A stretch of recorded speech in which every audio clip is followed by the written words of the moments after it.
through my window pane. Dreams of stars, now a faint refrain. Coffee brews and thoughts collide in this early morning ride. Wake up world, let's start the day. Insight flows in a bright array. Questions dance like morning dew. In this space, it's me and you. Coffee chats with Melissa. Every cup is a whisper. Conversations open doors. Spilling thoughts forevermore. Ideas bubble crisp and bright. Words take flight in morning light. Consult the heart, make it sing. New perspectives on each wing.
Every thought becomes so clear.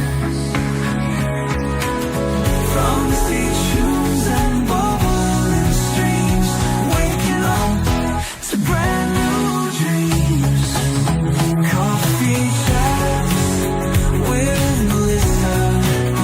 Every cup was a whisper. Conversations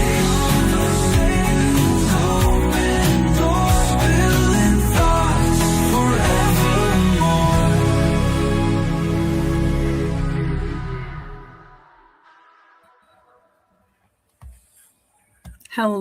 Hello. Good morning, guys. It's early. It's Saturday. It's 6 a.m. It's the last day for us to enjoy this time frame because from what I understand, tomorrow it is jumping again. And so welcome into our late start, I guess, for the year. It's also International Women's Day. Can I just take a moment to just enjoy that? I'm a woman. I have international reach on this platform. I'm very grateful for that reach. As of today, I have a voice that I can use in any way I want, within boundaries. I'm on a platform. I'm on a few platforms, Facebook, LinkedIn, YouTube. They have their rules, but I'm grateful to say where I stand. I get to have an opinion and I voice it. And I'm proud to be one of those women who can stand up and do so. And so for those women, for those girls, wherever they are, even if they're inside in this room, inside you, right? That little kid who just can't always use their voice. Welcome, number one. And number two, I really want to just celebrate being a woman today. As a woman, I feel like it has been my obligation to kind of be the older sister, the helper, the best friend, the mentor, the guide, the one willing to speak up in the room, because for some reason, Mom usually speaks up first in my family. And so it's just one of those things where I want to honor that. And then also the transition. The growing from a girl who was to the adult who does. And this, yes, I'm a girl, so I'm going to speak about it from my perspective. But truth is, it's just from being a child until now, and what that looks like. That's what we're going to dive into today, and just what it took to get here. We all overcome we all overcome our childhoods in some way. That was a lot of words in that sentence that were struggling to come out of my mouth. So just know that I'm aware not everybody's journey is mine. Not everybody's journey is yours. But it is in the journey that we take those children through life, through the hardest days, through the best days, through bills, medical, relationships, career, pressure, anxiety, car maintenance, like all the little things that stack up on that little kid inside who really never asked to grow up beyond, hey, I want to do it my way, right? And I want to honor that journey today. For me, thinking about it from an International Women's perspective, I definitely will be talking about it a little more from that angle, just to honor the day we're in. But please think of it as an open conversation with yourself to have. If this is how Melissa feels, how do I feel about my inner child, whatever gender they are represented by? However you want to approach it, whatever that conversation looks like, there's no wrong answer. It's just really the reflection conversation I'd like to host today. So guys, welcome for coming. I got to come back and say, Chase, and I agree, Aaron Gibson, that song is my favorite ever.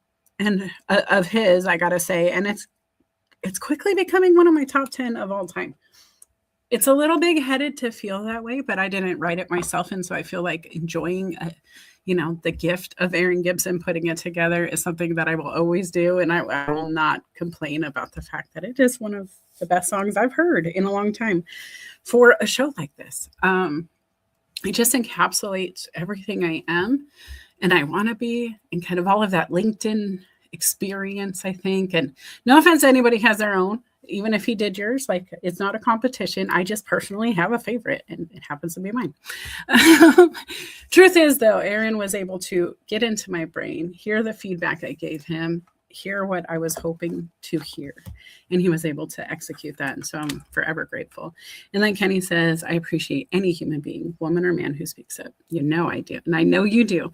And I know you speak up, and I want to get into this today. So guys, thanks for coming. If you're new and don't know who I am, I just want to take 2 seconds. I am Melissa Houston, cultivator of dream, motivator of human capital. And what that means is I help people like you figure out what they want to be when they grow up and get a plan together. Some people get stuck along a plan they already have cultivated, something they've already put together and decided on, but somehow it's just not working out. And so sometimes I work with those people, and then other times it's businesses struggling to take their idea to market, to work their teams into a well-oiled machine that is cohesive and working together and collaborative and everybody excited to be there. Sometimes it's just, assessing a little bit of it all. And we just take small bites on all of it just to make sure your life runs a little smoother for you to have a better experience. And so depending on who you are, what you need, I can help. If you want to chat, I can definitely do that. Reach out to me. You can visit my website at documentthenAct.com. And then also I'm on YouTube. There's my QR code. I got a lot going on my stage right now. But please go check it out. All right. So let's get back into this. The girl who was to the adult who does. And it really comes back to starting at the beginning. We always have to start there at the assessment phase and really just looking back at who was that child Melissa was back then, right? It's been a few decades, 4, as a matter of fact, a little over. And it's been a while since I had talked to the girl, right? Really just sat down and thought about it.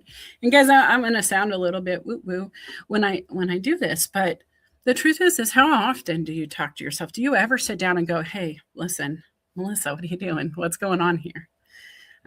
Hey, Gabe, I see Gabe. Yes, this is live, my friend. I wonder how often Gabe sits down and goes, "Oh, Gabe, what'd you do? Oh, Gabe, let's talk. Hey, little Gabe, sorry you skinned your knee. I can talk you through that, bud." Right? When you think of your inner child, what were they curious about?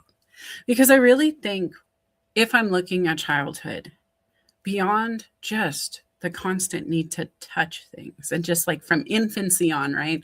As soon as you are mobile and articulating and able to have some decision on where your body moves versus being carried by the people in the room, you get curious.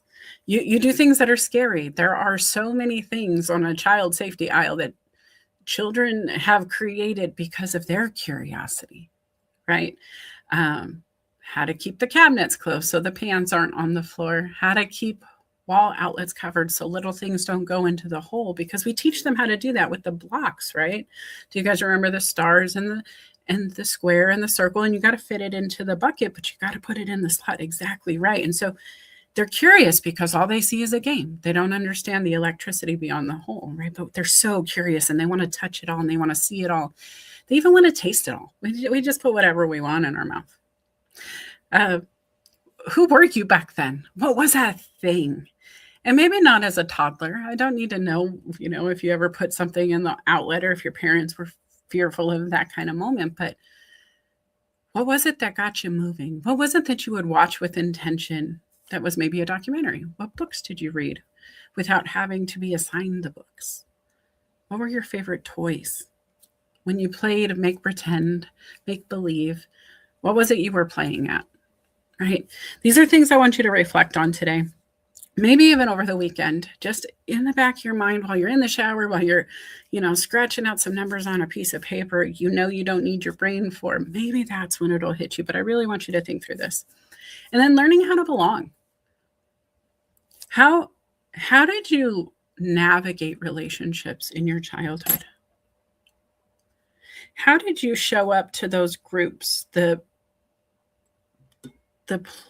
games, the places where people would play, right? I keep thinking board games.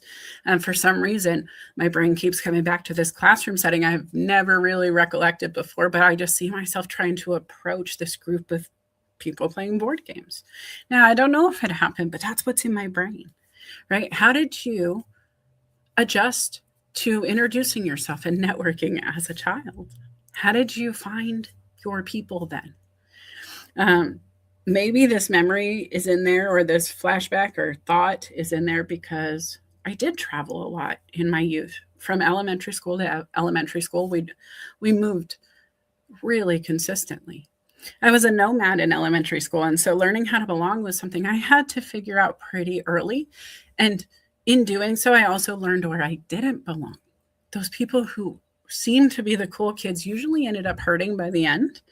The people who seemed really neat at the beginning, but then I saw some rough edges. I learned where I didn't belong too. And so knowing where you're not belonging is part of the equation, right? And then you decide when you're ready. Decide when to meet them, decide when to reflect, decide when to learn, decide when to opt in at any time. And so when you're thinking through where you started, these are the things I want you to write down, right? And if you don't have a pen and paper when you come to my show, that's tough. Hopefully you have your notes app open. You can text me in the DMs your notes. I don't care, as long as you have a way to write down what pops in your brain if it tickles you, because really my belief system is you document it and then you act. And we're only 15 minutes in. And so if I'm tickling your brain to go, ooh, I want to think about that later, you should write it down now, because I got so much more coming. Just going to look at the comments before we go to the next slide. Jay says, I remember when I was born with respiratory illness, it was challenging. But now, although I was facing challenges, I was able to grow with experience. Yeah.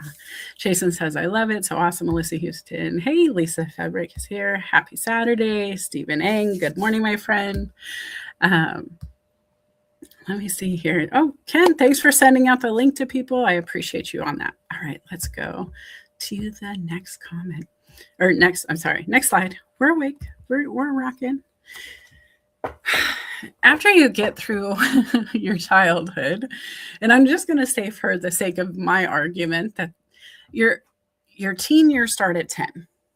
It's the preteen phase. is what I've always called it. It's where you know you're in double digits now, so you kind of have that I'm almost a teenager energy, or at least I did. My children did. My cousins did. A lot of the humans I know did.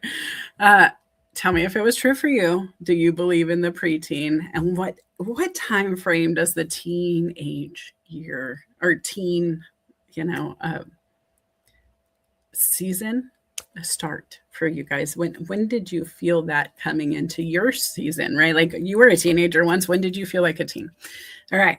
I'm going to wake up, I promise. All right. So the teen. As a teen, if you have not figured it out in the first slide, right? We talked about finding your people and networking and really figuring out where you belong and where you don't. Maybe you were a very stable person in the sense that you got to be at the same school for multiple years in a row. You have the same group of friends. It's fantastic, right? You kind of know who you are. Maybe you're just anchored in. Maybe you have extracurriculars outside of school that overlap with the school. Sometimes that's church or sport group activities, the Boys and Girls Club, Girls Boy Scouts, that sort of thing, right? But if you don't have those anchors, if you're not part of band or choir or the art club or the chess club, if you haven't figured out who you are yet, if you don't feel like you belong in the room when you're standing there, it's really going to be harder when you get to the teen years. And I remember that for myself, at least, right? I again, being the nomadic mover, not by choice by any means, especially at this age, but I got to travel a lot. And it was mostly within the same city where I was from. And so sometimes I would run into older friends, sometimes I wouldn't. But I was always trying to figure out, what did I like about who I was at the last place? What didn't I like about it? What did I do wrong in picking my friends group the last time? What did I do wrong with the persona I brought to the playground? Because honestly, guys, I was trying new things. If the quiet nerdy girl with her book on the wall got beat up, the next time I was playing tetherball to show them I had an arm on me, right? If I got into the tetherball and then they said I was too aggressive because I was winning, because again, I wanted to show them you can't bully Melissa.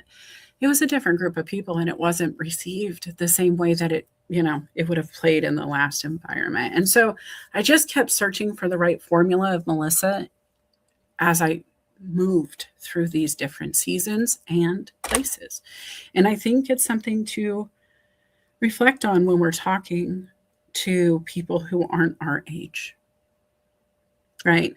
To people who are in this transitional phase of being a teen, trying to figure it out. The world I was raised in had much clearer rules. If I'm being honest, it felt easier to navigate, as hard as my childhood was. And again, everybody has a hard time in their childhood. Everybody has some good times. The hard parts were super hard. As hard as it was still easier than what I see some of these kids facing today.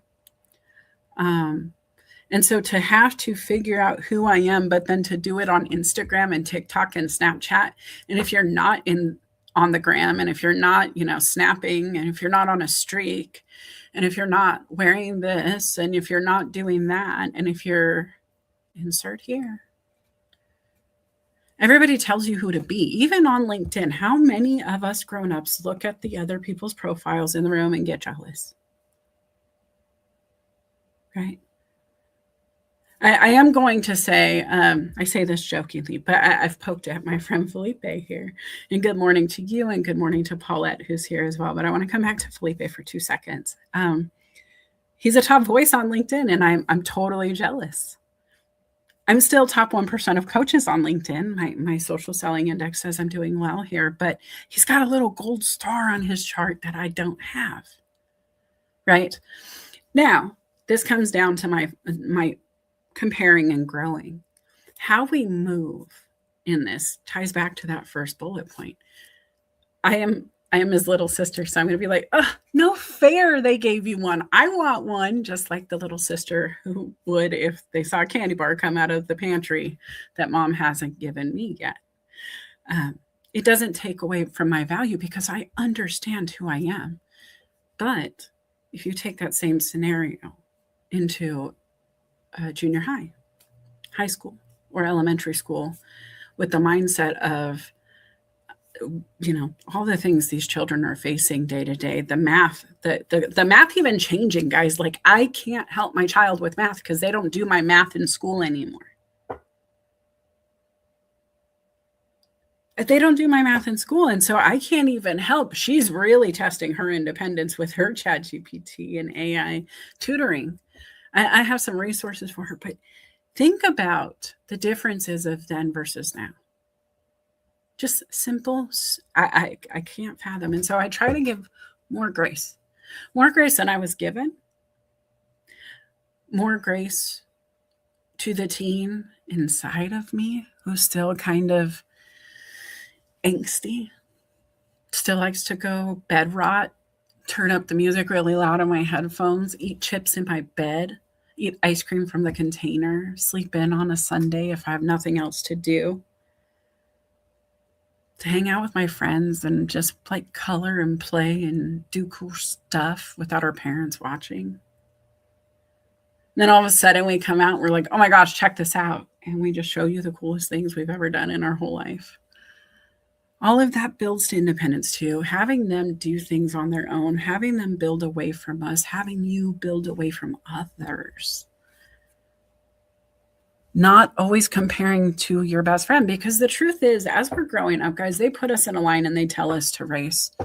They tell us to weigh and measure and look at each other and compare and contrast and Venn diagram it all, right? What are the same? What are the differences? They teach us to think this way. And the problem is as we get older, as we start asking the who, what, when, where, and whys, the things they've taught us to ask, it starts to get a little wonky, right? We line up against each other and everybody gets the participation ribbon. And then at some point, they all don't. At some point, everybody is on a curve. And then at some point, they're not. There are things that separate us. And when it comes time, that's beautiful. Because when I look back at high school, just high school, right? I look at my friends group that I've maintained during this time, going back to the teen years. I just want to stay on this for 2 seconds. When I think of my teen years, I think of JJ Johnson. Cool name, easy to remember, JJ Johnson. What I love about JJ is if I think back to high school, if you ask anybody what they remember about JJ Johnson in high school, it was that he always had his musical instrument with him. Always. Nonstop. If JJ was there, he could play for you if you asked. He was ready. Now, what I know about JJ now, he was on the last Depeche Mode album, playing for them. He's in a symphony. He travels the world and he gets to do really cool things, playing his favorite toy. The thing he kept in his pocket since he was little, the thing he refused to put down. And I'm so proud of him, to be honest. I'm so proud that nobody could take him away from that. Nobody could bully him out of it. Nobody could push him to not want it. He knew his identity. And if you want to call it branding, let's do that. But if I think JJ, I think music. And because he emulated that his whole life, he never deviated from who he was for any reason. He just kept pouring into the thing that mattered to him most. And I just saw it. I'm able to now observe him doing albums with Depeche Mode. I'm able to observe him telling the world that somebody else saw him doing it and asked for him to join in some way, right? That's really cool. Now, excuse me, oh my gosh. That said, it's not about JJ, because it's not just JJ that went and did cool things. I went and did different cool things. I have another friend that runs a swimming instructor school. She went and did really cool things. I have another friend who works for the area on aging agency. I don't know how to say it, but she works with the elderly who don't have family and she helps get them support services. That's really cool. Her husband works for a car dealership and does really well. That's really cool. Those people who were car guys are still car guys. Those people who were kind and caring and giving in school still do that today. The people who followed their passions and couldn't help but do what they do with crayons and their ADHD bunnies and all the fun things really move the needle, right? And so just think about who you were as a teen. What was it that you would protect? What was it that you wish you could do, but you felt bullied every time you did it? So maybe you tucked it away. Maybe you stopped wearing your favorite shirt or your favorite pair of shoes. Maybe you changed out your backpack because it was too childish, but you loved that backpack. Maybe people made fun of you for always having 57 different colors of pens in your backpack, and now you use them to coach. What is it? What did you stop doing and why? Because that child became the teen, and the teen changed the plan for the child. And I want to know if you did it with intention or if it accidentally happened. There are some childish things we put down, especially if you're a person of faith. It says it in the book, right? It says, put down the childish things. And I'm not trying to be disrespectful, but I'm not trying to put my faith on you. But there are some things to put down. It doesn't mean we put down all the things. We don't have to. You have to figure out what matters to you, and you have to dive in. Christine says, I find that my kids don't study by memorizing like what they really want to understand fully with something means, which is way better than the way I did it. Okay. I think I'm reading that well. I'm sorry if I'm not. My glasses are not on, which is silly. I just have really big font here. But you do have to figure it out your way. I was talking recently about the way I absorb data. I very much was the kid who got in trouble a lot. So I got my desk turned around, put in the corner because I talked to everybody. I needed to be separate so I could be focused. Little ADHD probably. And so now as a grown-up, all throughout my entire evolution from child to teen to grown-up, I work better alone. When I started doing background screening from staffing, I was locked in a conference room with a legal pad, pen and paper, bunch of highlighters, and the Equal Employment Opportunity Commission guidance and the Fair Credit Reporting Act and a lot of other paperwork from vendors and providers and credit bureaus that told me what I needed to do to be successful. And I had to Venn diagram that to create a business. I only could because I knew that child was taught how to sit in the corner and work by herself. I only knew that because the teen would go home after skipping school all day because I was going to get in trouble or get beat up if I was there anyway, because I don't know how to sit still as a teen. So I would just go home and do 6 hours of homework, 4 hours of homework, 2 hours of homework all by myself because elementary prepared me for that. That is something that helped me grow, right? As much as it hurt me back then, it helped me grow.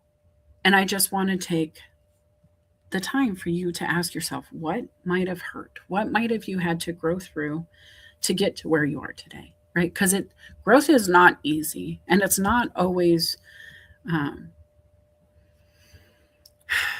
it's not easy, and sometimes it's painful. It's not always painless, which comes to being the single adult, right? So after you're a teenager, you move out. And single, I'm going to finger quotes because maybe you move out, but you have a boyfriend. Maybe you're not solo, you have roommates. Maybe you're whatever, but you are single enough to become independent and start making your own decisions.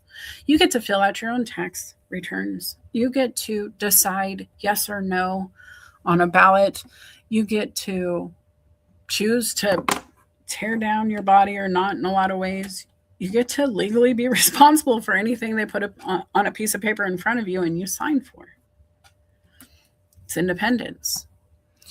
You might start a career. You might start a business.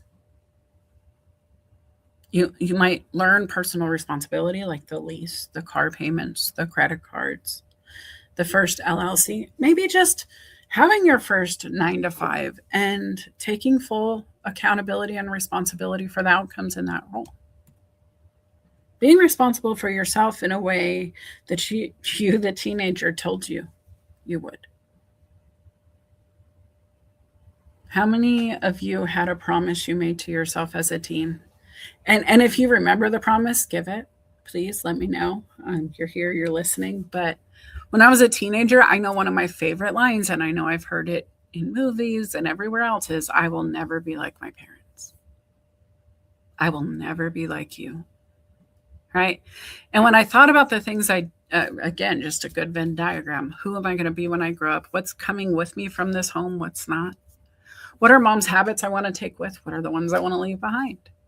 When I left the home, I had to ask myself these questions. And so for me, I went into building. I built a sales career. As a teenager, I was in building mode without even realizing it because I worked, right?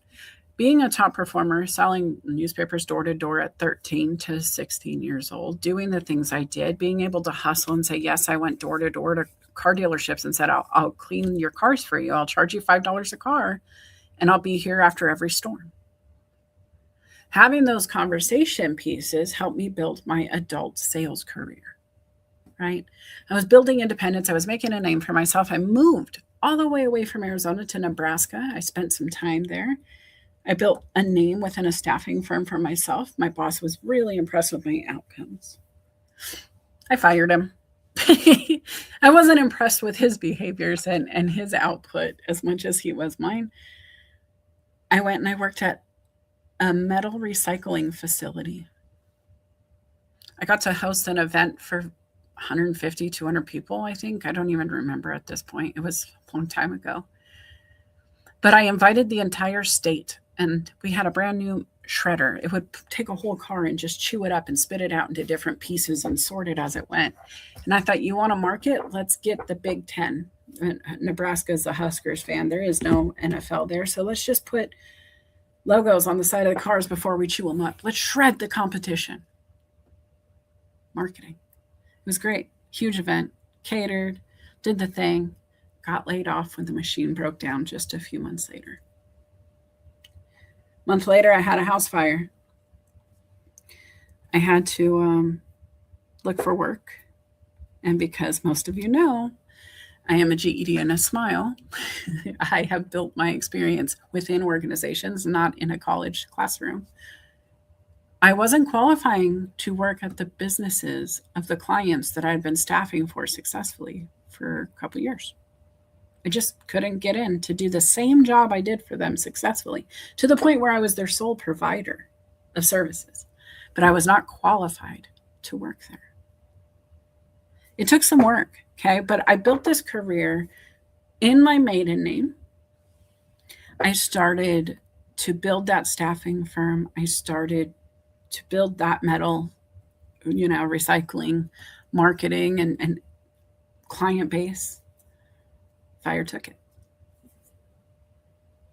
I reached back out to my former employer at the staffing firm and said, hey, I need a job, all of these things. And he said, let's start a background screening firm, right? So in my maiden name, that's what I did. I built, I worked, I left home. I left the state of Arizona just to get so far away from that circle that we couldn't overlap anymore. I needed boundaries. I needed to make change.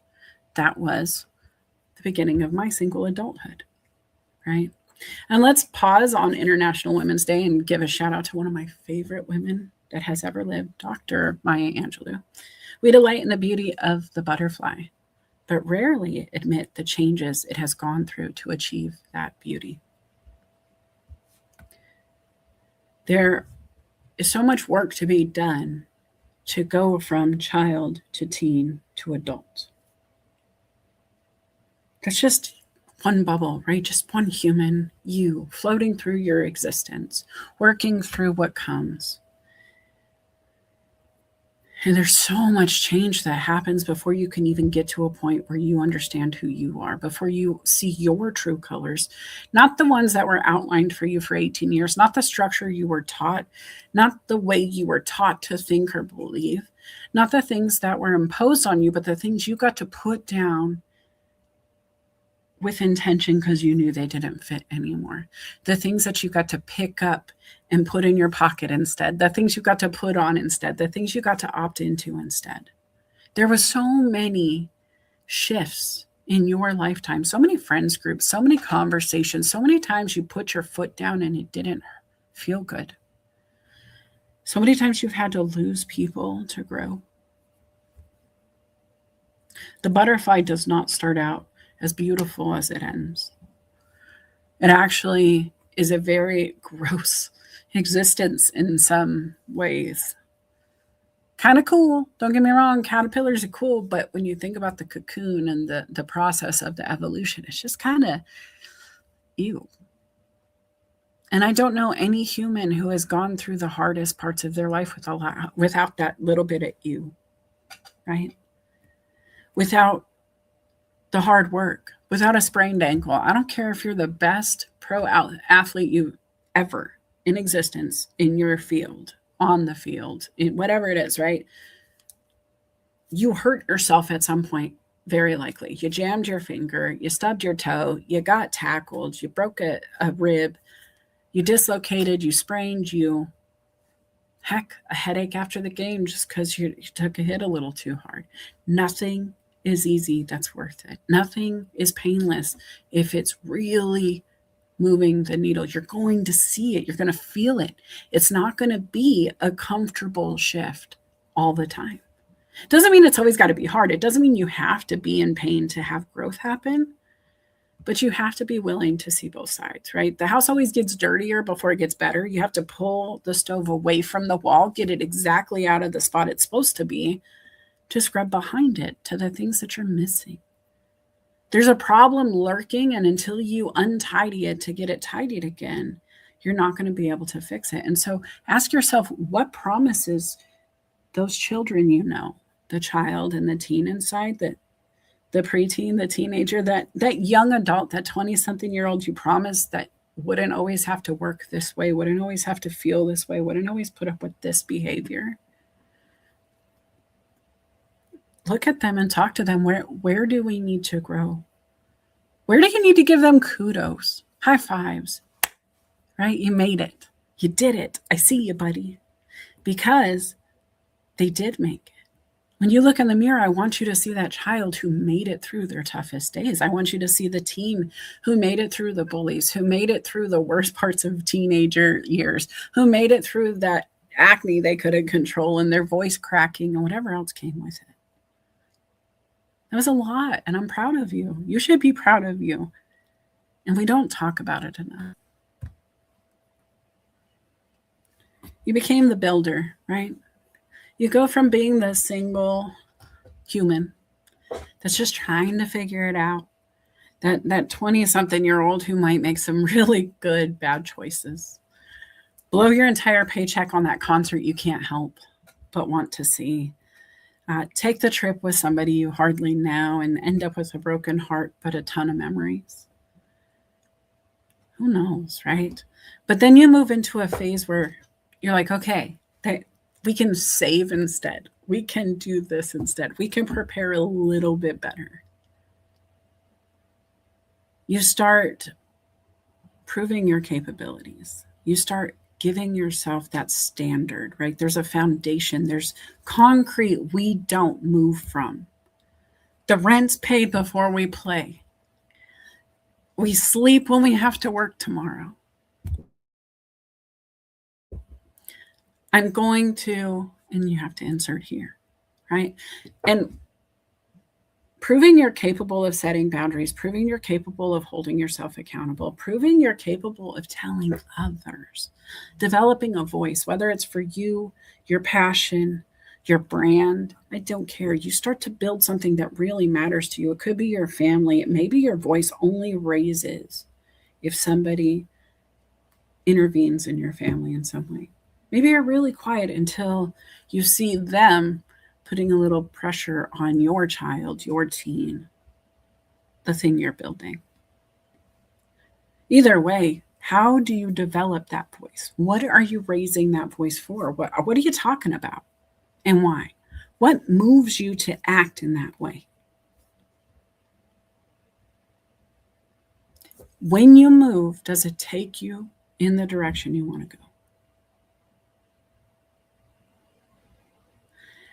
When we talk about it, building a career, I got to be honest, I didn't expect the extra hurdle of transitioning from my maiden name to my business name when I was building.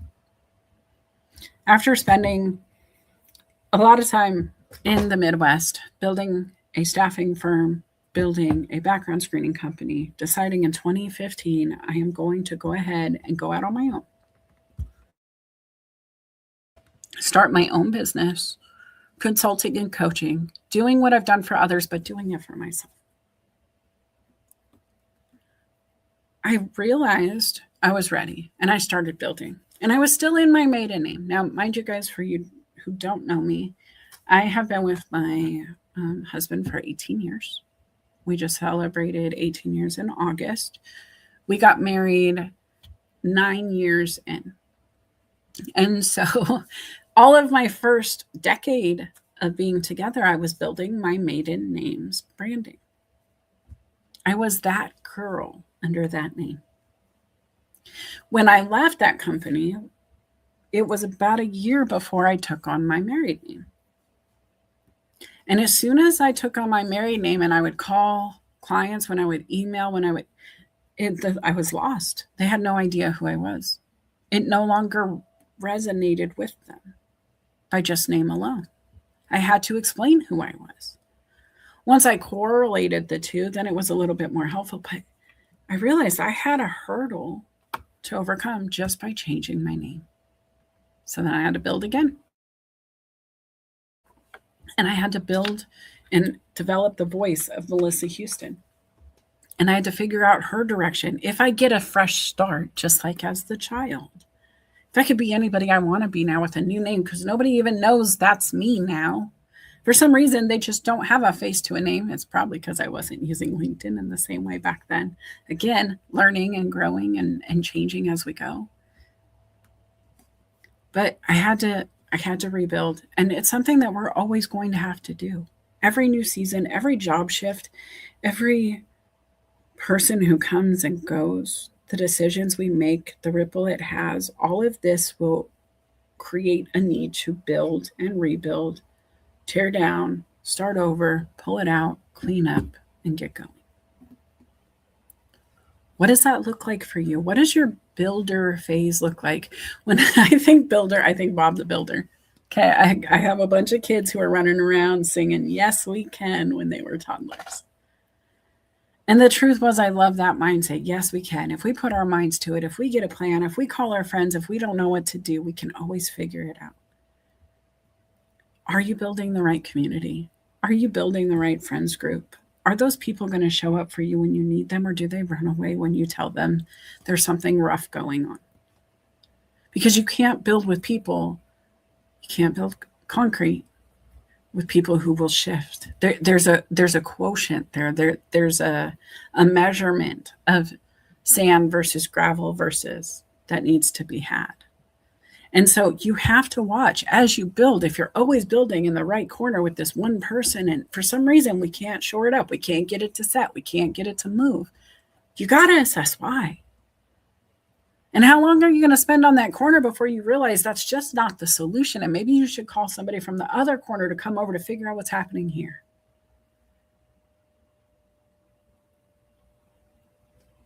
You have to build with the right people. But you first have to make sure you're doing your work, right? Your work for the child within, your work for the teen within, your work for that single person who is struggling to finally get to a stable point. The promises you made yourself along the way, what does that look like now? Because I can simply tell you, if I had to give AI an idea of who I wanted to be, like what I want to wake up to in the morning, there's a hint of chlorine or bleach in the air. There is. My house should always smell just a little more clean than the neighbor. I don't know why I feel that way. I just love it. It's not OCD. I don't have to make it happen, but if I get a choice, that's the vibe. I want clean, open lines. I want open windows. I want light that I can't hide from. I want green plants everywhere. I want fresh fruit on the counter. I want quiet reading and writing time, and I want loud music that won't bother my neighbors. I want a movie screen on my wall that's bigger than the one in the theater if I could figure it out, right? I want to feel like I'm in the movie. I want to vibrate when I'm in the jet. I want to feel it rumble my couch. And I want to help people when I'm working. I want to do the coaching and consulting thing, but that's really my dream life, is that other thing. Just relaxing at home and being able to take in every bit of media, art, creativity, light, nature that I can. I can create that direction. That is not a big ask. I didn't give a value to the home. I didn't tell you whether I was renting or if I owned it. I didn't tell you if it was a house or an apartment. In my brain, it was actually a condo, one that I could travel to and from at will. I would also like an RV with big windows, or maybe a sky deck, like the roof you can go sit on. These are things that single person inside of me told me about for a long time. Those conversations I had as a kid where we would go to the lake and the river with grandma's RV and hang out and spend weekends there. Just pile in and figure out how everything turned into a bed somehow. And if they didn't have a bed, who cares? Get your sleeping bag and lay on the floor. Just don't lay in the walkway. I got to get to the bathroom. Right? She built memories, and I want to do that too. And it looks different for everybody, but if you can get that clear on what you want, then you can start sharing that. And this is what I did fail myself, guys. When I was a single person, I didn't learn how to communicate what I really wanted with others. I didn't know how to share in the decisions of it. I had a lot of trust issues because I didn't have a lot of trustworthiness around me growing up. So I had to learn. I had to learn on the grow. I had to tell them, hey, this corner never seems to set. I can't trust it. I don't know what's going on over here. Somebody help. And then there was a shared decision to expand, to help, to balance, right? Sometimes that's a counselor. Sometimes that's a coach. Sometimes that's your husband, your wife, your children. Hey, guys, the plans we had for Saturday are canceled. We have a few options. What sounds best? Hey, guys, I know we planned for this, but so-and-so's having this emergency. We got to go. And then growing together to the solution. And sometimes, guys, that's the child, the teen, the single adult inside trying to argue it out. I don't want to work. I don't want to do the dishes. I just want to lay in bed all day. And the grown going, I know, but I really like the smell of that bleach when I wake up. So get your butt up. Get your butt up, because you don't want to see it when you wake up. Sometimes the partnership is, hey, teenager, can you do the dishes if we just put on your favorite playlist and blast your earlobes out? Can we just like bang it out on the headphones? Can you do the job then? Hey, kiddo, listen, do you need fruit snacks and some highlighter time? Do you need to sit down and color while you're watching that business meeting? Take your crayons with you to the meeting. Color while you listen. You're able to do both.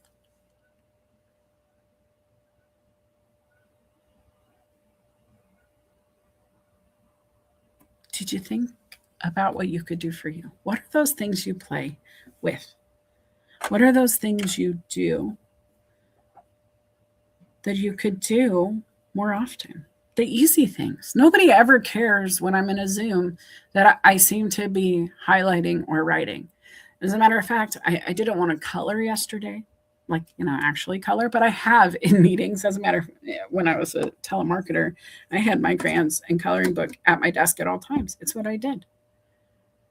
I was on an auto dialer. I didn't need my hands for any of the job at that time. So I just colored all day while I talked to the humans, and it was fine. I figured out how to satisfy the kid who didn't want to be there. The teenager who wanted the snacks got the gummy bears because I had a 30-second delay between each call. So that's just enough time to eat a gummy bear or two. I used to do what I could to get through what I had to. The girl who was became the adult who does, using these tips, right? And that's the part I wanted to share with you guys today. I still color. There are coffee chats, audio events where people would come up and go, are you coloring? I was like, oh, can you hear it? And they would say, yeah, because in the background, I would just be doing this. And I didn't care. I didn't even realize because I was coaching and playing. The gummy bear thing, right? Simple, but it satisfies the teenager until they get off work and they can go do what they want.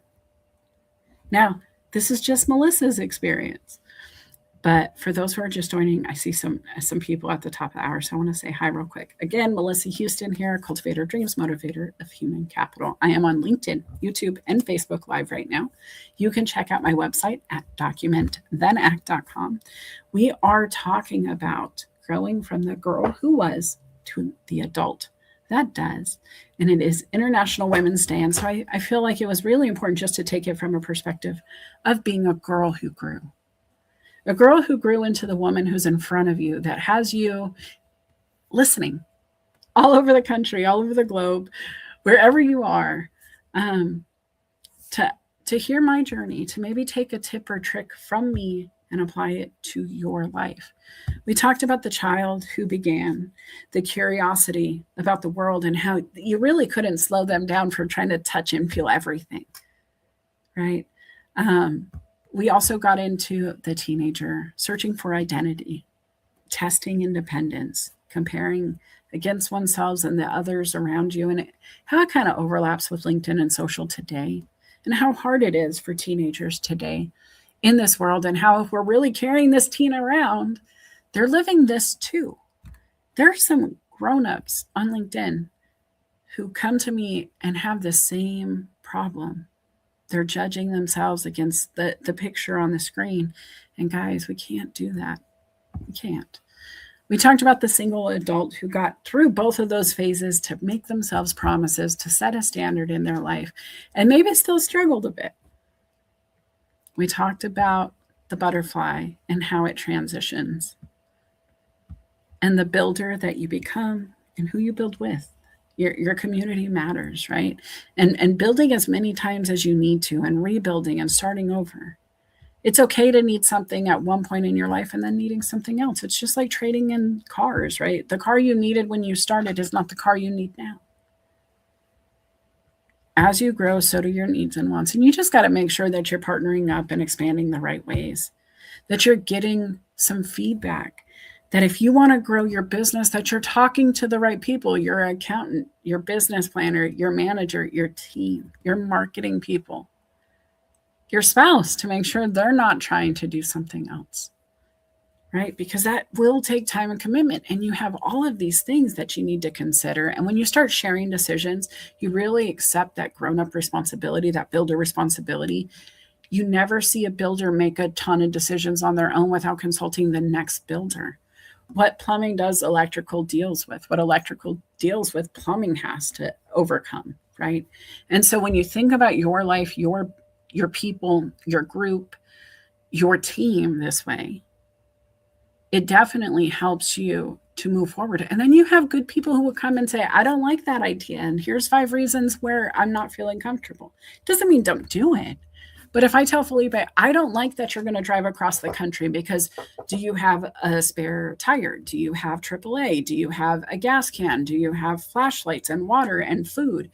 Do you have your ID?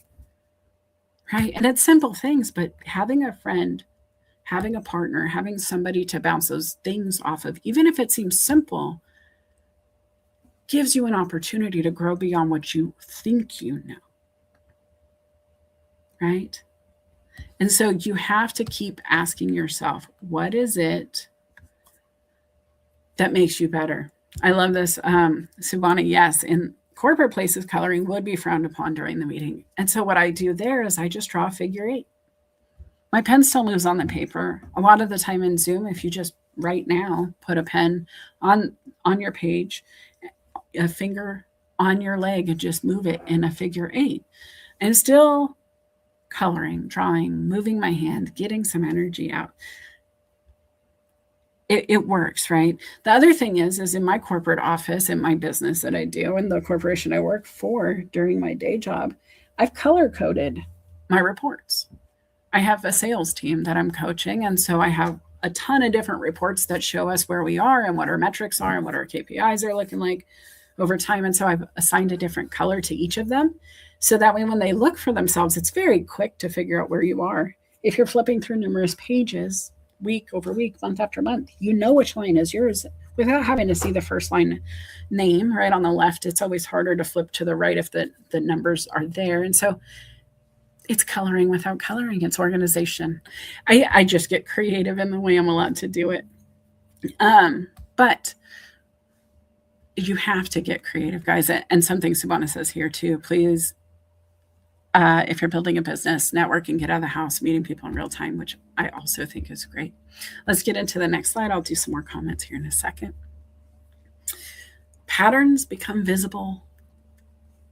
Noticing habits, recognizing reactions, understanding influence. If you're paying attention in a room, you will be able to see how people move. As a leader, somebody who has managed teams, I know when I say, hey, it's time to set up a new display in our store, I know right off the top of my head, as soon as I say that, there will be a few people in the room whose feet shift because they hate this part of the job and they're not going to complain. But oh man, it's almost like a subconscious stomping without stomping, just a shift, a slight, a move, a tell. There are going to be a couple of people in the room who get excited and their hands are like, yes. And they open up like they're ready for the hug of this new experience. And then there are going to be others who say, huh? Because they weren't paying attention the whole time. That's just retail, in my opinion. Not every team is identical, but I feel like there are those things that happen in your office. You know, when the boss says, hey, we have to do this. Hey, we have to cut back. Hey, we have to work overtime. Hey, we're going to bring on this new person. Hey, we need to shift some priorities. There's a habit that happens as soon as that's stated. Right? When you tell yourself, hey, we got to eat better. Hey, we got to work out. Hey, we got to call our mom, whatever it is. There's a habit behind that, good or bad. If every time something goes wrong in your life, you walk away from the problem instead of addressing it, you elongate it, you make it worse, you don't communicate. You start recognizing the actions that repeat over time and the outcomes that come, right? The ROI of it all. Tell me, do you remember being told for every action, there's an equal and opposite reaction? Good habits make for good people. Good habits make for good outcomes is another one I've heard. If you had to look at the patterns in your life, if you had to look at the seasons, what are they? Who comes and goes? What comes and goes? Is there a dream that comes up and then you forget it? Is there a tide in your life? Good, bad, otherwise? Are there things where you know there's a pattern to it that when the full moon comes, the waves get higher? Because sometimes you can just see it, right? Sometimes you see it's red, yellow, green. Sometimes you have to wait for months for the data to show a pattern. You only can track it if you write it down. You can only track it if you're taking notes, if you're taking the time to assess, if you're really putting yourself in a spot where in 6 months, when it comes back up, you can tell it feels like deja vu because you've assessed this before, you felt it, you've understood the feelings inside when you're sitting in that. You know what fear looks like, guys. You know that feeling that starts to build under your skin and your tummy and your brain before you're even scared, but you know what it looks like when it's coming. And you know the pattern of once I get past a certain point, my heart's going to race. I'm going to be jumpy. And I know the next time I hear that loud boom, this movie's going to get me and I'm going to jump scare myself. Right? What do you do if you know it's coming and you don't want to be startled? What do you do if it's real life and not a movie that's creating that pattern for you? Who, what, where, when, why? We come back to it. If you know there's a pattern, if you see something there repeating over and over and over, what are you going to do about it? How do you navigate it? We have to ask ourselves these questions often, because if not, we're going to get lost. When you're on a trip you don't know, you look at every couple of blocks, right? You look down every so often just to make sure, am I still on the line they told me to be? Am I still going in the right direction? Is it still going to take me the same amount of time even? Sometimes you know you're going the right direction, but now you need to see if traffic has made it worse and the ETA has shifted, right? There's a lot of reasons we look at that tracker, that map, that Google Maps experience. And it's not always just to know if we're heading the right direction, but the speed in which we're going, what's coming ahead, what turn we're making next, how long until we have to make the turn. If you're not asking yourself about your goals, your life, your business, your priorities, your relationships in the same way, what are you doing? Why wouldn't you want to look at it the same way? You're traveling through your life. You're journeying, right? You're on a road that leads to a destination. And I don't know if you know what that looks like. Once you get there, that shift to ownership, being responsible for the outcomes that can happen, setting boundaries, telling yourself you're not allowed to travel more than 3 blocks without looking at the map. You're not allowed to go more than 3 months in a business without reviewing the data. Quarterly reports exist for a reason. It makes no sense to go a whole year in business without testing the temperature of the books and the water and the outcomes and the progress we're making.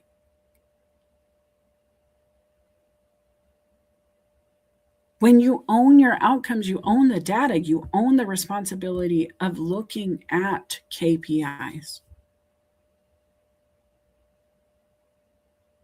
We have to be responsible for what we allow in our lives and what we don't. We have to be responsible for our own outcomes. We have to be responsible for speaking up if it's not okay. And we have to be responsible for choosing to make a decision once we have and it's not heard. We have to choose a new direction if we say, no, stop, please, and they're not doing it, right? If we tell our boss, no, please, I can't have any more workload, and they assign 5 more cases to you, you have a choice to make. You set a boundary. Did you reinforce it? If you said, hey, I told you I can't take any more caseload, that's resetting the boundary, reestablishing the communication, and make sure, hey, Sumana, I see your name. Hey, Sumana, I can't take any more cases this week. And when Sumana shows up and says, hey, Melissa, here's 5 cases. They're all pretty and color coded for you. I need to say, I really appreciate the color coding, and it's really pretty, actually, but I can't take on more cases. I told you that on Monday. Now, I don't think Sumana would ever do that to me, right? Because she looks at data and she would know. But it would be up to me to tell her that. And then if she decides, Melissa, you're taking them, it would be my choice to make a decision in return. I'm either going to reprioritize my workload to make this possible. I'm going to delegate what I can off my desk to a friend, a partner, somebody below, depending on what it is. Or I'm going to choose to say, no, thank you. I'm not doing any of it. I consider this my 2 weeks. I'm not going to start those cases because in 2 weeks I'm leaving, and I shouldn't start the relationship on that footing. I choose my direction and I communicate it. Now, I'm not saying go quit your job. I'm not. But are you complaining about, can I complain about Sumana making me work the caseload if I didn't reiterate my boundary, remind her what I said, tell her it's too much when she's right in front of me and I have her full attention? We choose to act on these things or we don't. We choose to decide if we tell our bosses, listen, I'm a neurodivergent who thinks in color, and if I don't get the color on the page, then I'm never going to think about your problem. But while I was coloring, here's 57 ways to make $1 million next year, right? I'm being facetious in some ways, but truthfully, when I'm in my Canva coloring, the boss is fine. The boss is excited. And so maybe my coloring needs to look different. Maybe I need to be creative in a different way. Maybe I can write down on the paper in black and white pen, looking like I'm taking notes, that I'm going to use red, pink, and blue in my next photo. I'm going to use this quote to work on my thing, right? You get to determine even where your mind is in those moments, guys. When I'm in a room where an employer is berating somebody, if a leader is berating somebody, if somebody is just being so negative, I refuse to tap into the conversation. I will disappear into a cloud space. I'm just like, oh, look, a bunny in the clouds. Clouds in my brain. But I'm choosing to own my mindset in that moment. I'm choosing whether or not to play with that negativity, whether I can leave the room or not. I don't have to absorb it. I'm setting a boundary for myself that is invisible. They don't even need to see. I'm making the decision that Steve, who's screaming, is not screaming at me. None of my business. I'm choosing to go over here to my Tarzan Disney soundtrack. Does this make sense, guys? I'm going to come to the comments here. They're just on fire today. And thank you for that. I'm excited. You guys are excited. And if you want to join me on the stage today, you're going to message me on LinkedIn, say I would like to join to talk about your inner child, your teen, your adult, and those promises you've made. I don't want it to get into like so much of the ownership necessarily, unless you're just talking about the reflection back, because we talk about ownership a lot, but we don't always get into the questions of who are you responsible for and where are they hanging out? Because that kiddo's inside of me, that teenager's inside of me, that single maiden Melissa named Melissa, she's inside. The lady who's married with her married name and all of the titles that came with it since, she's here. So are the future me's. And I have to be able to face them all, right? I have to take ownership of being able to look those people in the eye, in that mirror, and saying I did it right by them. That I didn't cut out their needs, their wants, their dreams, that I didn't do to them what those adults were doing, controlling what they could enjoy or not. Setting boundaries for no reason. Sometimes like, go to your room. For what? You're watching television. For what? Right? I don't want to send my inner kid to their room if all they want to do is just hang out with me and color while I'm live.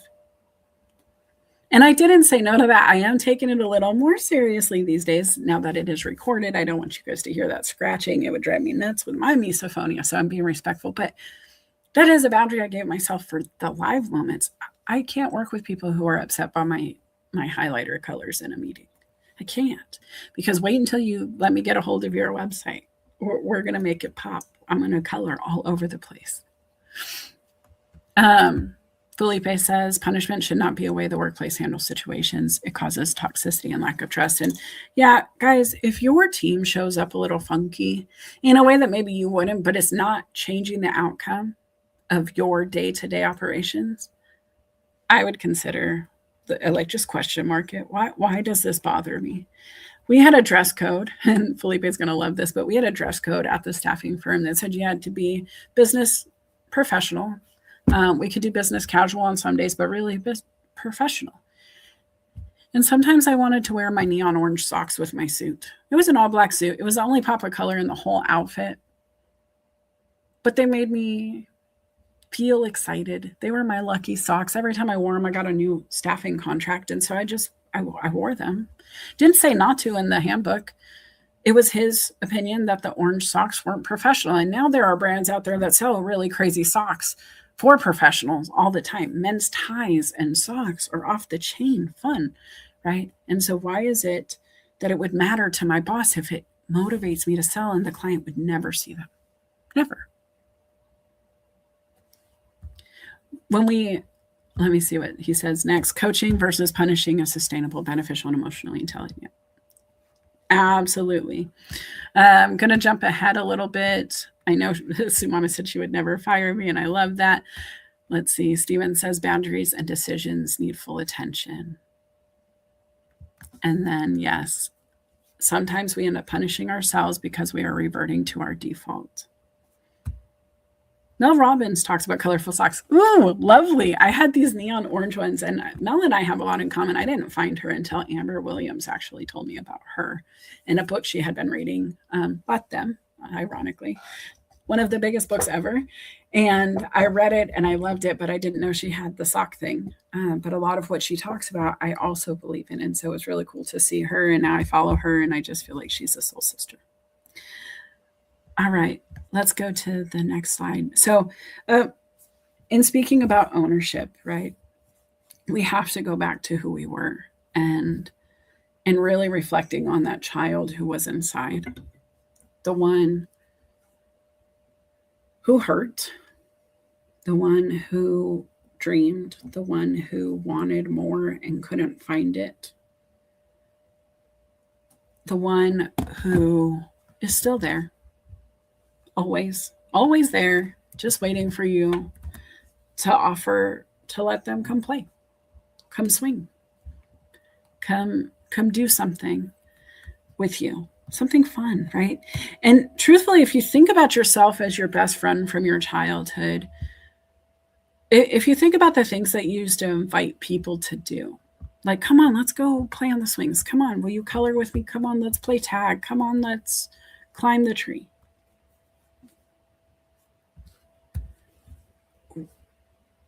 How many of those things that you used to pull people along for do you do? I have a friend, Rachel. Last time I saw her as a teenager, we were in probably high school, 10th grade. She was in my ROTC. We wore our uniforms. We were a nerdy little bunch, and I loved her to death. And we were in choir together, and it was just so great. And we ran into her at the store, my husband and I, and he knew all the friends in high school too, same school, same group of people. And she just comes charging at me in a way to hug me that I had never seen such aggression in a hug. And at the last second, I literally just moved out of the way and let her hug my husband. It was like a dodge moment. And come to find out, she does roller derby, like really aggressive girl, badass roller derby. And on International Women's Day, I just wanted to give that a shout out because that's really cool. But there was that little scrappy inner kid in her the whole time we were friends. She always had a little bit of fire. She always had that ability to go kick some ass, military mindset style, right? And so as she grew, she didn't put that down. She may have gone away from that child side of her for a bit, but then she tapped into it as an adult in that way. I know there are grown-ups out there who like to go rowing and play in the water. I know there are people out there who like to climb rocks and they go hiking and they do it with harnesses and like chalk and thousands of feet just dangling in the air like a yo-yo that lost its gusto. No, thank you. But if that's who that kid is inside, good for them. I sell motorcycle people gear all the time. They are big kids on a bike. It's like watching a kid get a big wheel when they come in with their new bike. And they do. It doesn't matter how close we are. It doesn't matter if I even remember their name. They come in, they go, guess what I got? And they show me. That is honoring the kid inside. That is that kid who likes the things that go vroom. That is the Hot Wheels lover, the one who always had a motorcycle in his pocket, the one who always had a car in his backpack. Right? Those car shows, bunch of kids, Hot Wheels. That's all I see. And I'm sorry if it sounds disrespectful, but I want you to understand how playful it really feels when you just opt in to play with the things that make you happy with intention and not care what others believe. There are whole groups of people from sports groups, the Boys and Girls Club, the YMCA. Grown-ups come together all the time in those places to play basketball, join softball leagues. You don't have to stop. You can join the local choir. There's one local. I promise you don't even need to be in high school or a church. There's another choir around. There's probably some kind of little group where they just want to do a cappella stuff. It exists. Maybe you're the kid who just needed to jump a little higher every time, swing a little higher, climb a little higher. Just beat your last best goal, your last best score. Are you doing that now? Do you still motivate yourself to be at the top of the playground monkey bars? Do you sit on top? Did you stop climbing? You have to honor what made you you. You have to honor the twists, the turns, the scrapes, the burns, all of it. Truthfully, I feel a little Dr. Seuss like sometimes. I love poetry and I don't honor myself enough to write it as often as I should. But when I speak to you, sometimes it just comes out in that way and I'm like, oh, that's good. I should have wrote that down. But try, keep going until you figure it out. Make the mistakes. Make the mistakes of not writing it, but show up and do it in a different way. Make the mistakes of getting a bruised knee or a scraped knee, but do it anyway. Take knee pads. We sell gear. There's stuff for that, right? Others have made the same mistake. So maybe before you go wall climbing or rock climbing or tree climbing or skateboarding or snowboarding or any of the things that tickle your brain, just ask others, hey, what should I take with me on the mountain? What should I take with me in my backpack? What should I how can I safely make this jump?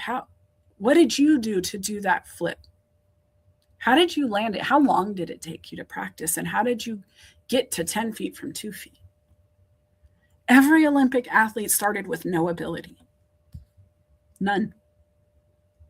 They were a toddler that their parents were scared we're just going to jump and break something. They were running around with all this curiosity, doing crazy little things, and it didn't start at their best score. It was constant tapping on that passion, that play. And it cost, guys. This is not a free experience. I need you to understand, and I'm not trying to pitch you my coaching. If you want it, great.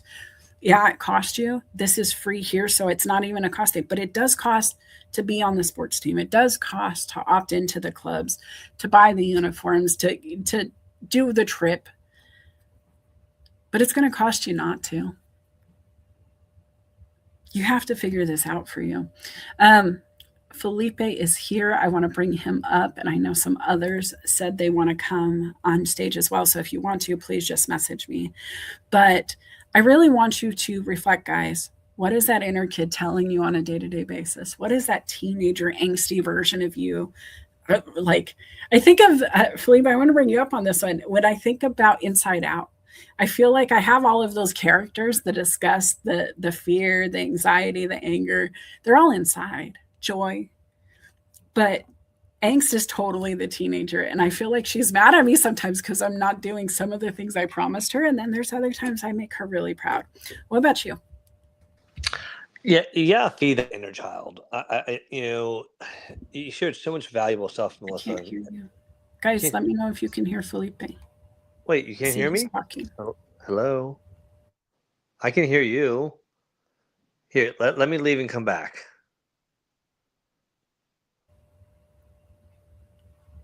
Okay, maybe he's going to come back. I hope that let me know if you could hear him. Christine is here. I'm going to add her to the stage. Christine, can you hear me? Yes. Can you hear me? I can't hear Christine either. It's me, guys. I'm going to come in from another device. Hold on one second here.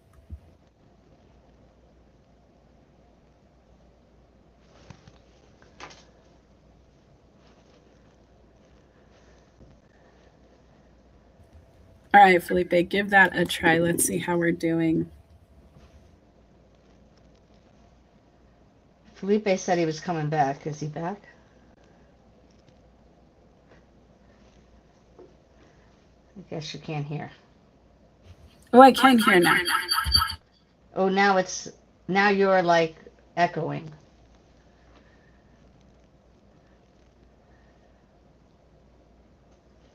You guys talk.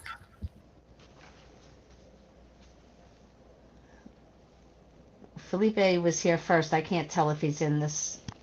Is he in the chat? Is he in the room now? Or no, is it just me? I guess you can't hear me.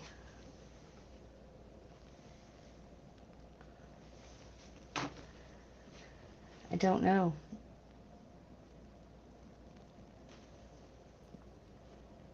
Hello? Christine, can you hear me? If y'all can hear me, let me know.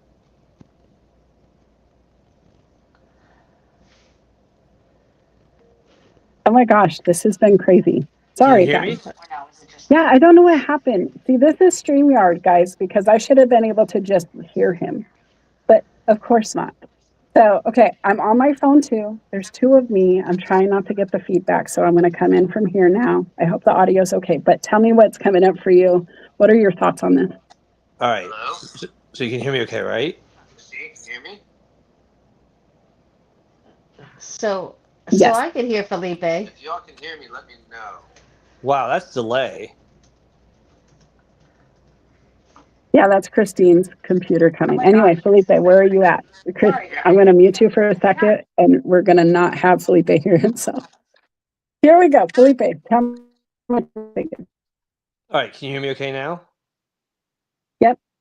Okay, so, all right, thank you for that. All right, so what I was saying before was great conversation because, we got to feed that inner child. There's core memories from our childhood that stay with us that you talked about.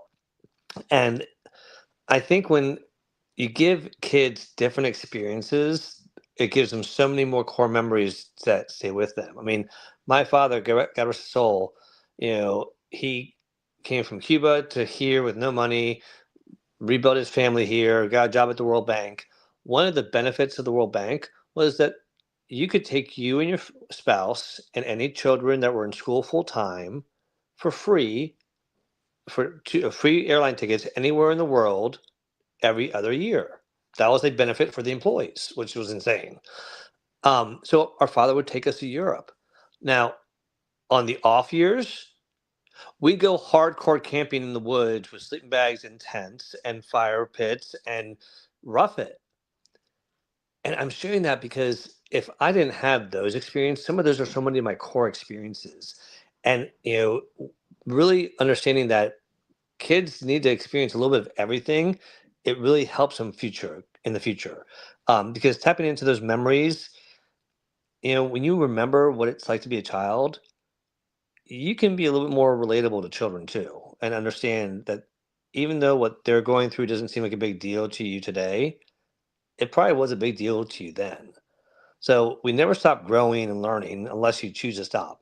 And I think that's the important thing to remember is we will never stop learning and growing unless we decide that we don't want to anymore. Because no one can And stop I us. have to ask this though. So your dad took you with intention on trips and then took you hardcore camping. Yeah. When's the last time you went hardcore camping? Oh, I just took my kids a few years ago. I mean, we used to go growing up. I took them all the time. I took them to Europe, to Spain, and then we went hardcore camping too. Until my wife started hearing about glamping on Instagram about 5 years ago, and all of a sudden, all the cabins started becoming our camping ground. I'm like, wait! I want to go hardcore camping. Like, we will again. We just want to try this. So the last few years, we've gone and found cabins in the woods. That sounds like the horror movie, but we have. But we still go outside and build a fire outside. We still sometimes might sleep outside underneath the stars.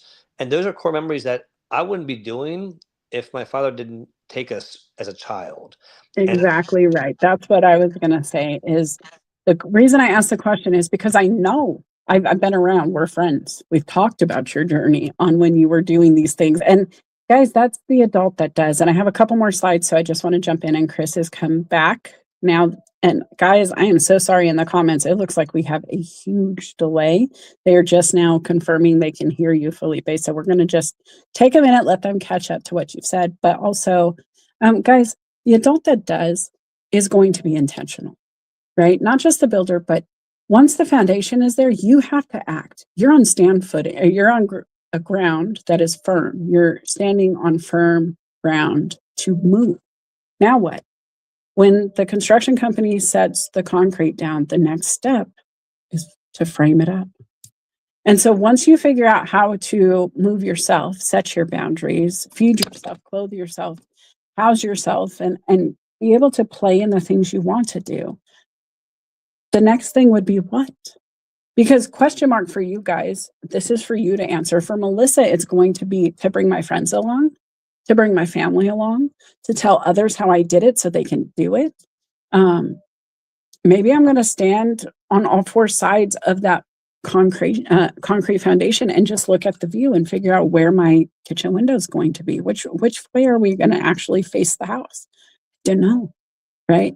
You have to figure it out. And then you got to move the ideas into action once you figure out what's next. I'm going to jump to the final slide here of still becoming, evolving identity, growing leadership, writing the next chapter. I'll be honest, here on LinkedIn, this is what we do most often. Every event can change something. I just posted a video this week that was a throwback from Facebook. It was on my memories. And I love to reshare good content. There's no reason that I shouldn't. 15,000 people didn't see it 3 years ago. But it really comes into writing your story and taking responsibility and one conversation changing your life. The responsibility is on you to have the conversation, to join the conversations, to plan the conversation if nobody else is hosting them. But that conversation is going to have a ripple. And I know there's a ton of conversations coming. Felipe, I'm going to put a pin in our stuff for a second because we have our show tomorrow. So I'm going to wrap with you if you have a minute just to sit. I'm going to come back to Chris and just see what comes up for her in this moment. Chris, welcome back. Hello. I missed you. I wanted to say hi first, and I've been really busy with my kids' activities and basketball, etc. But basketball season has finally ended, so I can attend. A few things. This was a really great topic. I put in the chat earlier that I used to connect with people through sports and stuff. So I grew up with like a cajillion boys in my neighborhood. So, whatever. I was always racing them, running around, doing those sorts of things, football, everything. like, so, um, but what I realized is I really, I'm not engaged in those things at all as much. And I really liked team sports. So, I mean, I'm older now. But I used to, before I had my kids, I was doing half marathons. I was really physically active. So, you just get into these ruts where you're not doing as much. But what I have been doing is a lot of um, stretching and um, I guess using my body weight as not weight training, but some sort of strength training. But it would be nice to do it in a group. And the other thing I was going to say is about my patterns. I just think I wasn't seen as much as I wanted to be when I was young or something. I did have an aunt that was great. That really made me feel special, and thank God for her. But I have this fear of not being accepted, not being seen enough, people not knowing how smart I am. And I have this great new job and I see it creeping up in that, like, I see my ego just, and I don't want it to, it just sort of sneaks out. And I'm like, what am I doing? I don't want to show off and I don't want to, I want to have some humility. But I'm in a hurry to have everybody know how great I am. So, there's that. And then the last thing I'll say is, since we're talking about camping and stuff like that, I used to do a lot of hardcore camping with my family, my kids, and I haven't in at least 2 years, maybe three. And I was thinking of, even since I work remotely, like spending the summer at a campground or something, because there's Wi-Fi, and now my kids are 14, but and I'm worried about my new job, but this is life happening too. I mean, I'm sure I could still get everything I need to get done, and they can, they'll be 15 in September, so they're getting old enough to be more responsible. But I'll land it there. Thanks, Melissa. Well, first, I missed you too. I'm glad you're back. I took a little bit of break on my own, so I'm so glad everybody's finding me again. The other thing is, I think you're right. You got to opt into those things. I think working remotely is a great plan. I also think having a local coffee shop that gives free Wi-Fi as a backup would be really smart. As somebody who has worked remotely, my hotspot wasn't very successful at the Grand Canyon, but I did work from the Grand Canyon when I was doing some of my consulting. And so for me, that was the first step, was getting to be able to work remotely to that degree, the next step was to go back without work. Just to not have to work while I'm at the park is the next goal. And I think that's the evolving portion, right? And owning the fact that we want people to see us, we want people to acknowledge us. I mean, that's human. That's very reassurance in the cradle. I know mommy loves me, but I still want to be held now. That's something an infant does even, right? Like we need that comfort. And sometimes it comes from a hug, sometimes it comes from conversation, sometimes it comes from just saying yes to ourselves, doing that thing we need to lead ourselves to the next level. For me, it was a mindset shift to be able to work remotely from the Grand Canyon. And then it was another mindset shift to be able to go, oh, I don't actually want to work from these places. I want to relax in these places. And so I'm going to do everything I can to never have to work here again. But I checked a box and I thought that was the end goal. And when I got there, I was like, that's not the end goal. Okay, another to-do list item. And that is the evolution of becoming who you really want to be, right? Like we can think we want something. We get there, we're like, oh wait, okay, there's another door I want to open soon. And I think having that mindset is a growth mindset. Having that need to get your gold star is something we're trained to do. And you're very educated. So you were well trained to want your gold star, Chris said. So, just give it to yourself. If your next gold star is working remotely at the campground, do that. Hey, Houston. Yeah. So one of the things I wanted to share real quick, and I'll be quiet, I promise, because it touches on what you said. I think I've told you this before. I don't know if I shared it with other people, but like 4 years ago, I bought my wife the Adventures Challenge book, and it's the couples edition, and it's activities for you to do with your couple. I bought it 4 years ago. We just started using it this past like 2 months ago. But what's funny about it is that it gives you, it's a book that has scratch offs, and you scratch off to discover the challenge, and it tells you the price, if it's 50 cents or $5 to $10. It tells you if it's 30 minutes or 1 to 2 hours. If you need to be outside, if you get wet, if you need food, if you need supplies, if you need nothing, if you need crayons. And so we started doing them. And the first two that we did, one was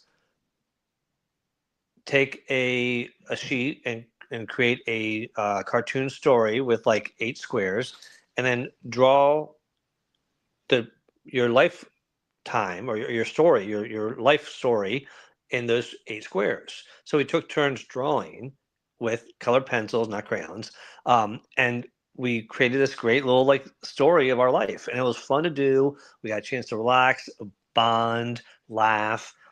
The other activity was, and you're gonna laugh at this, is go to the park and walk around holding hands for 15 minutes, no talking. You're not allowed to talk. And then go to swings and then push each other on the swings for 5 minutes each. The person pushing can say, ask anything. The person swinging cannot speak. And then they switch and take turns.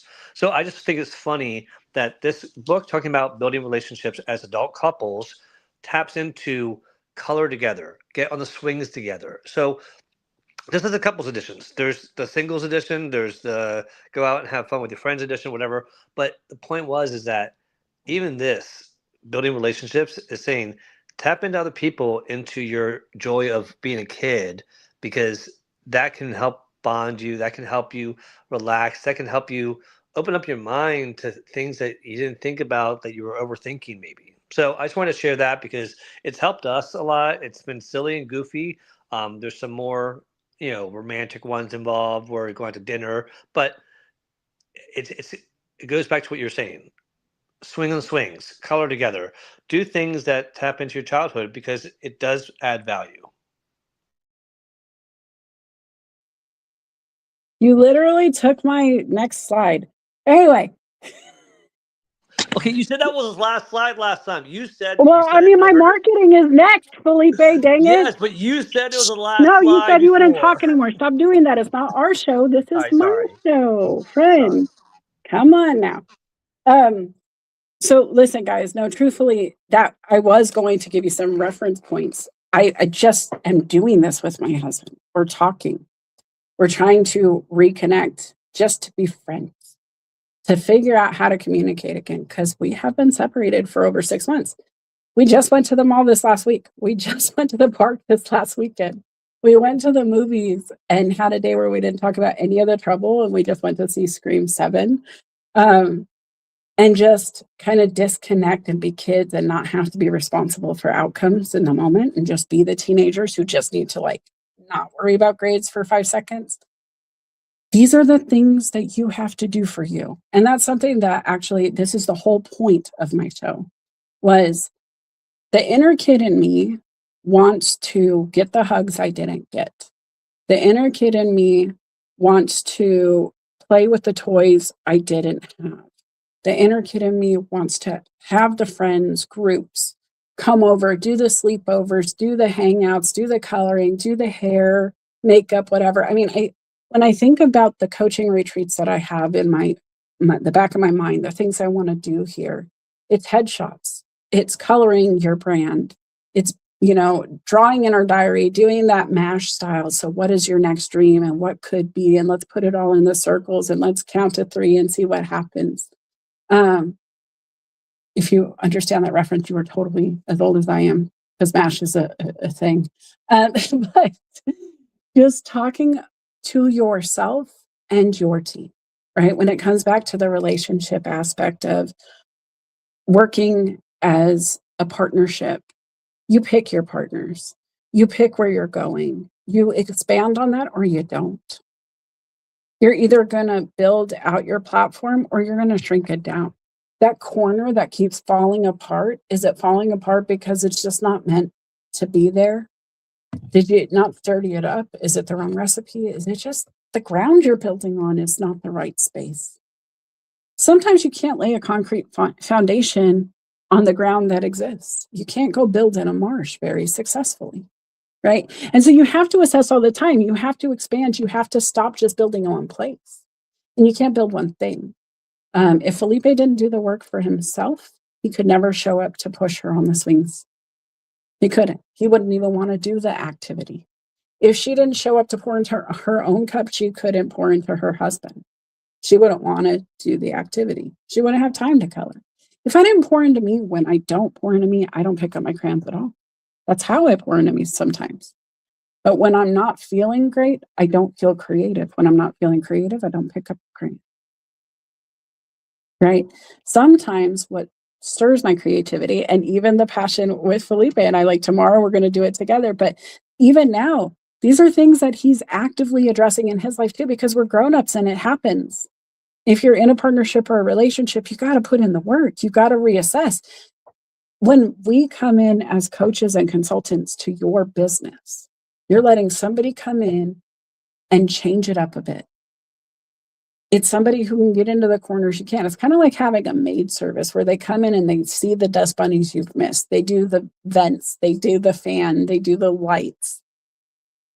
It's not that you're not running a great business, it's you just don't have time to do the lights. And honestly, it's not your business to even think about doing the lights. But once those chandeliers and the lights are clean, man, does it pop. Sometimes having that fresh perspective, bringing a third party in, bringing a book in from Mel Robbins. The last thing my husband and I were working on, together was that book, Let Them. We put it in audiobook form and we listened together. These are things that we were trying to work on things with intention. Felipe's trying to work on things with intention. I go back to you and the kid inside, that child who was curious. Are you there? Are you working with this partner inside of you? Curious about the world, learning how to belong in that world you're curious about. If you wanted to be an astronaut, you would have to learn the science and math, right? Get curious about how it all comes down, learn about physics and how that works, propulsions and jets and all of it. Without it, you're never going to get to NASA. Only the ones who have that curiosity that's insatiable, that drive, that no, I know I'm supposed to be in space, are going to get there. But when you determine you want to be there, the chance of you getting there goes up. Same with the NFL, the NBA, whatever it is. 50 years of marriage for Felipe and Michelle, and then new goal as soon as they hit it, right? That's the kind of thing that we're talking about. The inner child, the teen, the angsty one, Chris, the one that wants the gold star, the one that wants to be seen and acknowledged because you're awesome. The way we find identity is most often the way people reflect it back to us. What they see is what we are, right? That's what they tell us. You are who you hang out with is another way they told us that. You're searching for identity within a group, then if it looks like a chicken, clucks like a chicken, right? There's all these ways of saying it and framing it. But what if you don't look like the chicken? What if you stand out just a little bit? What if you're the pink chicken in a room full of green ones? And why, when we're comparing and trying to grow, what are we comparing? Why does it matter? What do we want to take with us? That's always the question with a good Venn diagram. What are we leaving behind? What is going into the next circle? The single adult building independence, starting a career or business, learning personal responsibility, it can start over and over and over again too. Sometimes you were responsible as a grown-up parent, like Chris said, doing the sporting events, doing all the things, but now they're a little bit older and it's changed. Learning personal responsibility for that shift and like, what do I get from my time with? And how do we make it feel good in that way again if I want to maintain it? But truthfully, I don't want to even go through all the slides, but I do want to end with is just of the slides, I want to end with Dr. Maya Angelou because she really brings it together with reminding us that it's not going to be easy. It will be worth it. It's not a beautiful experience, but it is beautiful when we reflect at the end, once we've accomplished it, once we get there, once we've achieved that transformation. But if you can acknowledge it, others can learn from you. If you can acknowledge the problem, you can apply a solution. If you know you need a group, like Chris said, to do the stretching and the bending and the whatever, and to push herself to the next thing, that's great. She can sign up for a class. The YMCA on International Women's Day would probably be a great opt-in. And they probably have a ton of those kind of things available. It really comes down to defining your own success, really figuring out what you want to be, how you're going to get there, what's coming with you, what's not. Because not everything can come with you. Not everything can stay exactly the same if you're going to evolve. You cannot be a caterpillar and a butterfly.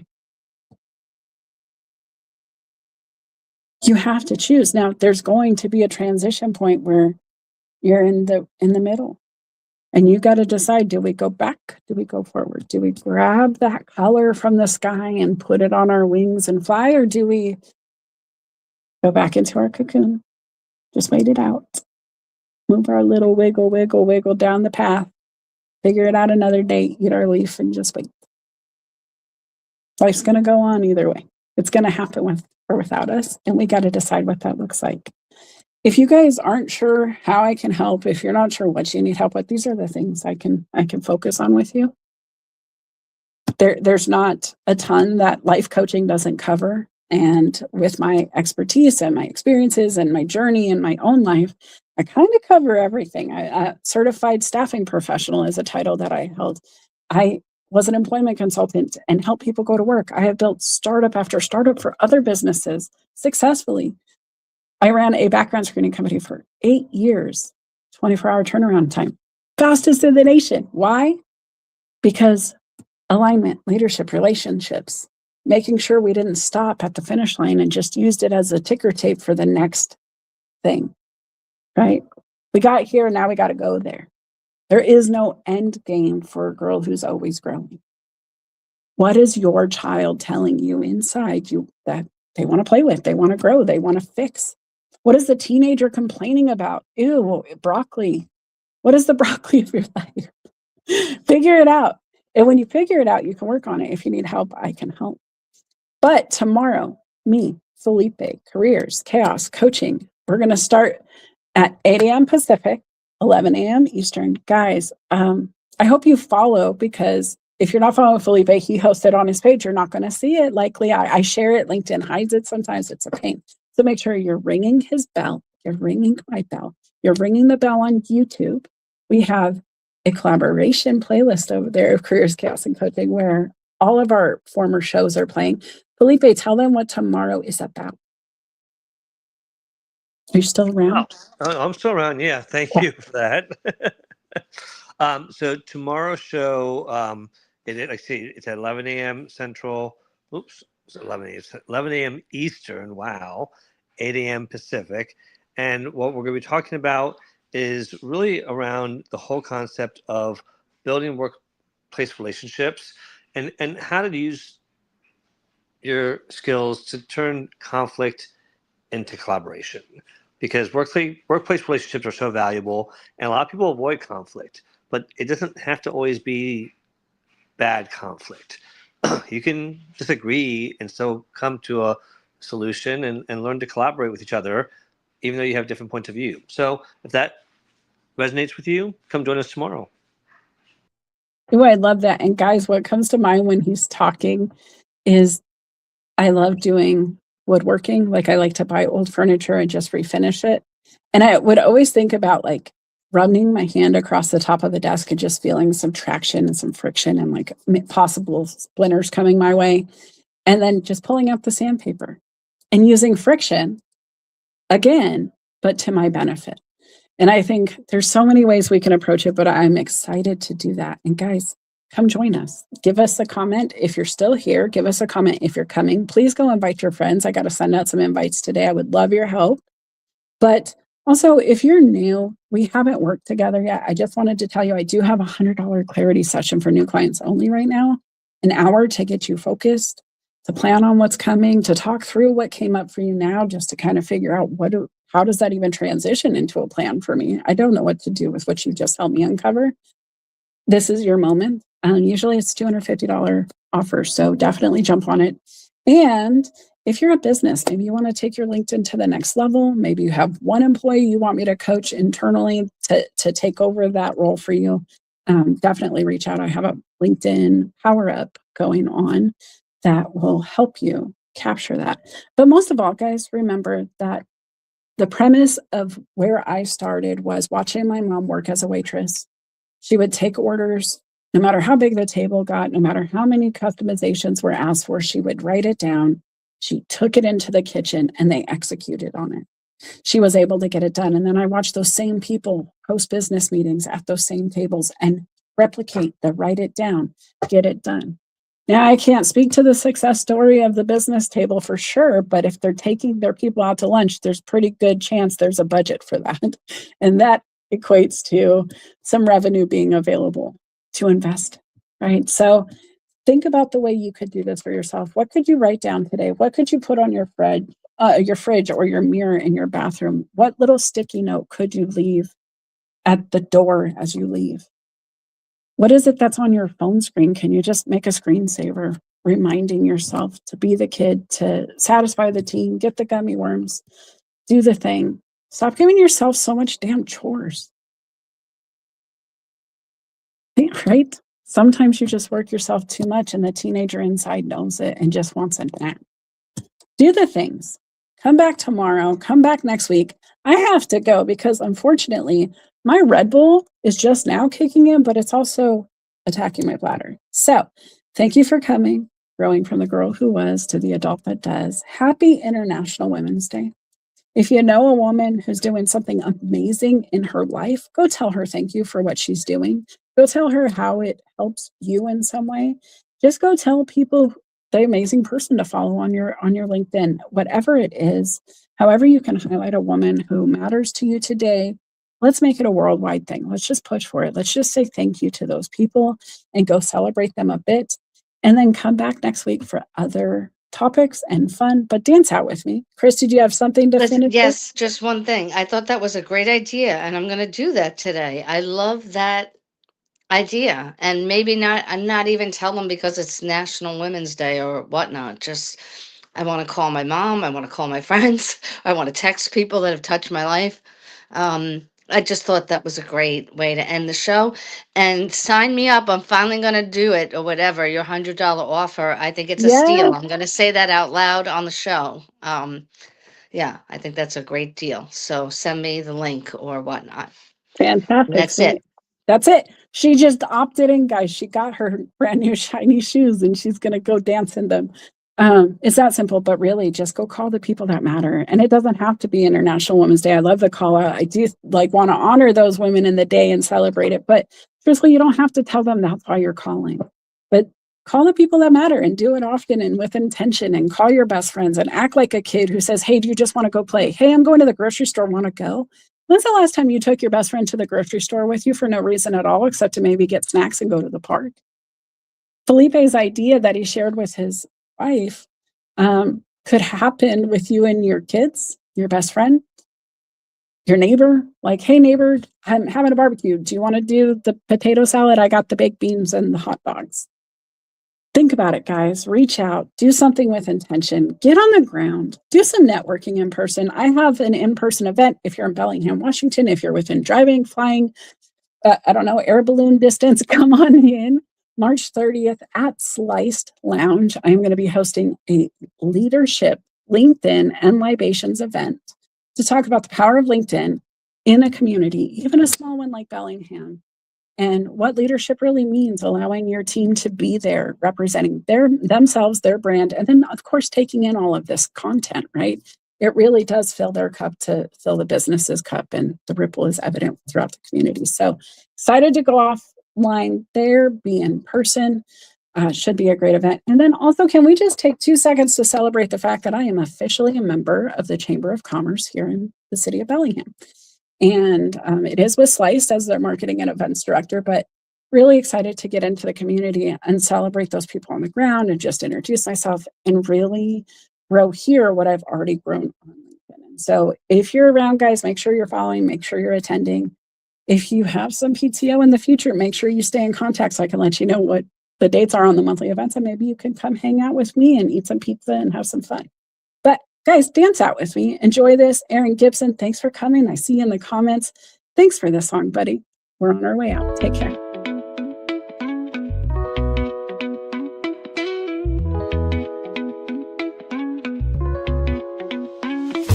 Sunlight creeps through my window pane. Dreams of stars, now a faint refrain. Coffee brews and thoughts collide in this early morning ride. Wake up world, let's start the day. Insight flows in a bright array. Questions dance like morning dew. In this space, it's me and you.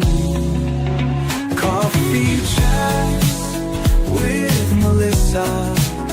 Every cup was a whisper.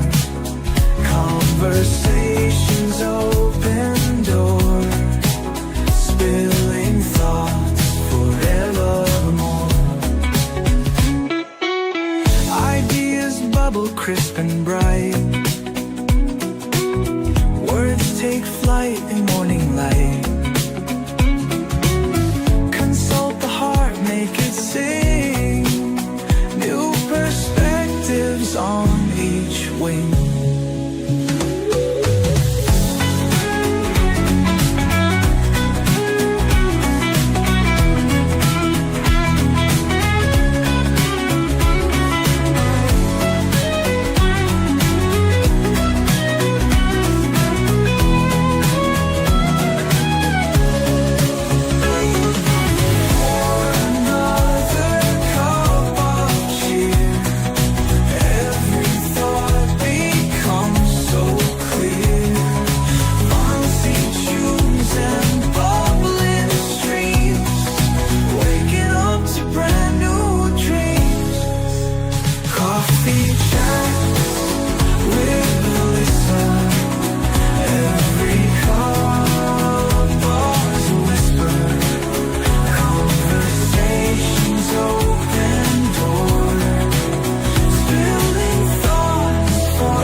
every thought